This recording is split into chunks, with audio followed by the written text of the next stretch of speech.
Oof. It hurt her wings to think about what she was missing. Time to focus on something else. This slugfest. Oona looked around. The invitations she'd made said the party wasn't starting for another 10 minutes, but it turns out slugs don't have good manners. They were already sliding all over the dig-through-the-dirt salad bar. Well, at least they were distracted. It was a great time to strap on their tiaras and top hats for the ceremony. They normally didn't like that kind of thing, but Oona was determined to make this night special. She struggled with the bow ties because slugs don't have necks. They ended up looking more like belts. Oh well, still fancy. There, you look very glamorous now. Oona sat back and admired her work. I prefer pearls. Just then, Oona heard a loud crash in the woods. Oh, Horace. He was always breaking things, including himself. Her very first magic had been designed to give him protection. Had it stopped working? "Did you fall?" she called. No, I mean, a little, he replied, coming through the trees with leaves sticking out from his mop of curly hair. But look, I've got tons of stuff to burn. Horace strapped bunches of weeds to each torch while Oona rehearsed the fire magic in her mind. More complicated magic was hard. She was almost positive she had it right, but there was a reason it was against the rules. She could set her own socks on fire, or worse. Oona's magic was a sideways sort of magic. When most fairies magicked up a cake just appeared easy peasy. But for Oona, a little pine tree would transform into a baker who would then turn pine needles and sap into velvety cake batter. When Oona tried good luck magic, a lucky clothespin appeared.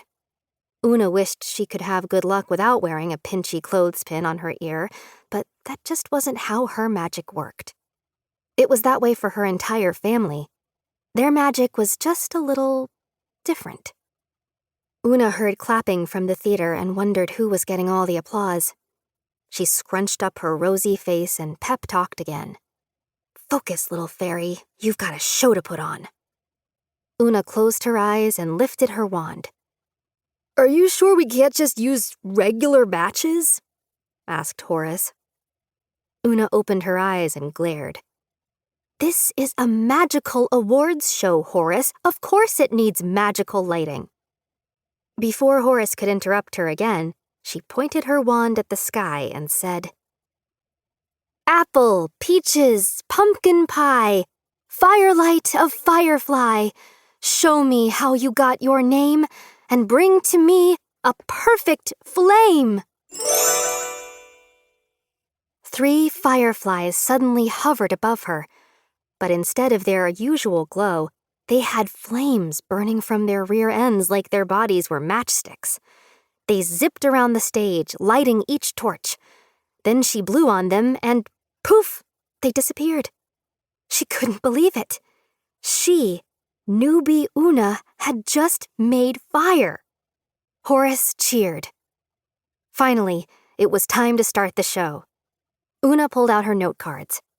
"Ahem! Slugs and gentlemen." She winked at Horace and he grinned. "We have a slime pool's worth of excitement for you tonight. Our first award is for slimiest slug, who will be remembered long after they go because of all the stickiness they leave behind. And the winner is... and the winner is..." Oona had to stop her speech. She fanned her note cards in front of her face as she choked on the air. What was that terrible smell? The slugs seemed as surprised as she was. They tried to cover up the part of their body where a nose would be if slugs had noses. Horace was sniffing his armpits to see if it was coming from him. Or maybe because his armpits smelled better than this other terrible thing. Then she saw it. A trail of oozy green smoke was rising out of each torch. High above their heads, these smoke fingers were clasping together into a thick, mean-looking cloud. And, oh no, The cloud was headed straight for the Grand Fairy Theater.